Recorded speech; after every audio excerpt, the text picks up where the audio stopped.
Magandang araw mga kagulay, welcome back sa akin channel. Greggy Farmer nga po pala ulit to. Bali, ngayong araw mga kagulay, Sabado ay mag-harvest tayo kasi kin-harvest natin. Bali dito mga kagulay tapos na. Pero kung makikita nyo ay marami pa rin naiwan. Yan. Marami pang mga naiwan mga kagulay. Yan. Abandel na rin kami mga kagulay, nakapaghatid na rin kami dun sa bagsakan. Kasi malapit naman ang bagsakan dito mga kagulay. Kapaghatid na kami ng 20 bundle. Hindi naman katulad dun sa Mindanao na 15 ang isang bundle, dito 10.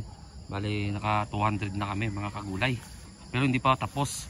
Yan mga kagulay, marami pa rin siya mga block-lock. Yan, mga block-lock niya mga kagulay. May mga natira pa. Yan. Bali madaling araw talaga mga kagulay. Tapos ako, nagbabundle lang ako ng nagbabundle mga kagulay. Mataas na siya mga kagulay, hanggang ko na siya. Hanggang balikat. 5-5 ako. Yan. Para tinignan natin din yung yung pinipilian pa. Ayan. Paghatid na nga kanina ng ayun yung sasakyan na pinaghahatid.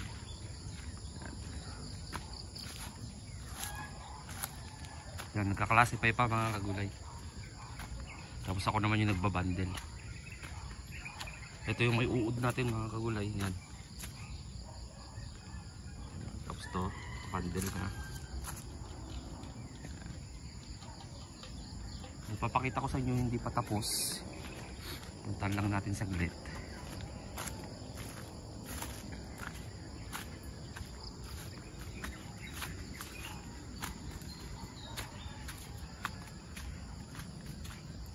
Kaya pupunta natin doon sa pa. Bali dito pa lang natapos sa kalahati mga kagulay. Ginawan ko lang siya ng video, gawa ng kasi para may pakita ko rin na kalahati pa lang natapos dito pa lang banda. Tapos ito hindi pa naman 100% na nakukuhanan mga kagulay, mga 70% pa lang nakukuhanan mga kagulay. Ayun, yung tao doon. Ayun, kung makikita yung hanggang doon pa yan. Doon. So may doon mga kagulay, hindi pa tapos. Ito pala yung natatapos, madaling araw nga nagsimula. Madaling alas 2 mga kagulay, kaya meron pang mga naiwan. Ayan, kukunin yan mamaya mga kagulay, re-reviewin na lang nung kapag katapos dito sa kabila. Ayan, may makukuha pa rin dito mga kagulay. Bali nahatid na nga 20 bundle 200, tapos meron pang kinaklasify doon. Dito pa rin galing yun mga kagulay, dito pa rin galing yun. Yung galing dito wala pa kasi doon pa lang sila nag-uumpisa. Paumpisa pa lang nila mga kagulay. Doon. Tulad nga ng sabi ko, hindi pa 100% na nakukuhanan gawa ng mga dito. Ayun, mga wala pang bunga dyan. Mga wala pang bunga. Ayan. Ayan siya. Pasensya na kayo mga kagulay kung madumo. Hindi pa talaga nakakapag-spray. Busy dun sa may ampalayahan mga kagulay. Gawa nga nang dumating yung yung seedling natin ng ampalaya. Noon tinanim kagahapon na naman, bis na mag-i-spray, tinanim na naman mga kagulay. Yan siya. Kaya hindi pa ako nakakapag-spray ng damo.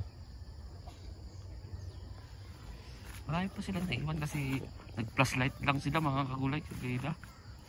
Ayan, kung sa Miraculous pa to, masyado ng malaki mga kagulay. Ayan. Ayan siya. Matatangkad na dito. Tingnan nyo yung mga kagulay. Mga bunga na naiwan. Marami mga kagulay. Wari ko naman dito siguro makaka 7 to 900 mga kagulay. Kasi hindi pa nga tapos dito nakada 20 nga bundle namin. May dalawa na akong bundle doon, 22 to 20. Tapos meron pang pinipili doon mga kagulay. Sabihin na natin ng mga nasa 350 lahat yung galing dito mga kagulay. Tapos yung dito pa mas malawak to yung dito mas mahaba kasi yung yung plot nito kaysa dito sa kabila. Mga kagulay, ang dami pang mga yan, alas 6 pa lang pero mataas na yung araw dito. Yan siya mga kagulay. So yung mga gulay, kumbaga inano ko lang to, baka makalimutan ko na naman. Wala na naman ako, i-vlog ko na mo, wala na naman ako papakita kahit paano. Yun nga, nakatid na kami ng 20 bundles dun sa pinaghahater namin, malapit na kasi. Kasi kapag maaga mga kagulay na naghahatid doon, ay mas mahal siya mga kagulay. Pag inabot na ng mga 9 to pataas na mga gulay na oras, ano ba, 9 to 2, ay medyo bumababa yung presyo. Hindi katulad ng kapag, kasi kagayon ng alas 5 naghatid na mga gulay, alas 5:30 naghatid na doon. Yun nga yung 20 bundle. Kaya ang style nito mga gulay, magkakaiba ang presyo. Yung inatid mo hanggang basta yung kapag naghatid ka hanggang alas 8:30, parehas yung presyo mga gulay halos. Pero kapag lumagpas na kayo mga gulay, yung papatungo na ng mga alas 10, alas 11, alas 12, ay iiba na naman yung presyo mga gulay. Kasi ang nilamang ko lang dito mga kagulay ay malapit mismo ako sa bagsakan. Kapag yung sasakyan wala pang, sabihin na natin 5 minutes yung biyahe niya hanggang dun mga kagulay. Kaya yun lang nilamang ko dito.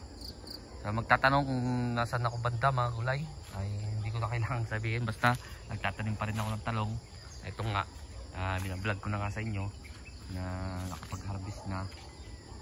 Kaya ayun, pinakita ko na rin sa inyo. Hindi ko na nga lang may papakita, hindi ko na lang masasabi sa video to kung ilan yung kabuuan sa susunod na harvest. Doon ko na lang sasabihin mga kagulay, gawa nga ng bundle. Kapag naka 10 hatid, kapag naka 20 hatid, ganun mga kagulay. Para ang inahabol kasi namin mga gulay yung oras, para yung para kumbaga mas mahal siya kapag mas maaga may hatid mga kagulay. Ganun yung style dito. So yun mga gulay, yan, papakita ko ulit sa inyo. Yan, may mga maraming pang bulaklak dito, yung nahuling naitanim mga kagulay, kaya wala kayong ganong makikita. Ayan, makikita kayong ganyan sumusunod. Yan, sa baba pa. Yan ang katunayan mga kagulay na hindi pa ganong naharbisan dito, kasi nandiyan pa sa baba yung yung bunga niya. Ayan, ayan siya mga kagulay. Tangkad na dito banda mga kagulay. Kung titignan rin nyo naman ng mga dahon, natin naman, malinis din siya mga kagulay. Wala siyang tama ng yung fruit borer lang talagang ang hirap. Hindi katulad dun sa Mindanao na Alos Optimax lang yung gamit ko, ay kayang-kaya dito. Talagang iba. Matatapang nga dito mga uod mga kagulay. Nakagamit na ako ng gold. Tapos Exalt din mga kagulay, nakagamit na rin ako, pero parang tinatawanan lang yata nila mga kagulay. Kaya ang ginagawa ko nga, yun nga, yung kada umaga ay naggagala ako dito, tapos kinukuha ko na lang yung mga bunga na may taytay, para at least yun ay mas sigurado na kasi nandun pa yung uod, papatay na yung uod doon. Kumbaga tatagtarin yung tagtarin yung may baboy naman dito, pinapa ko na lang sa kanila mga gulay. Kaysa doon mag-spray, aasa lang ako sa spray, hindi pa mamatay, hindi magiging paru-paro na naman siya, maliliit, mangingitlog na naman. Yun na lang ang diskarte yung ginagawa ko dito. Yan siya. Yan, nakakot na. So yung mga gulay, hanggang dito na lang ako siguro. Sa bago pa lang sa munting channel ko, huwag nyo kalimutan mag-subscribe at i-click nyo na rin po yung notification bell para update kayo lagi sa gagawin kong video tungkol dito sa pagtatanim ko ng gulay. Maraming salamat po sa legit na sumusuporta sa akin. God bless po sa ating lahat.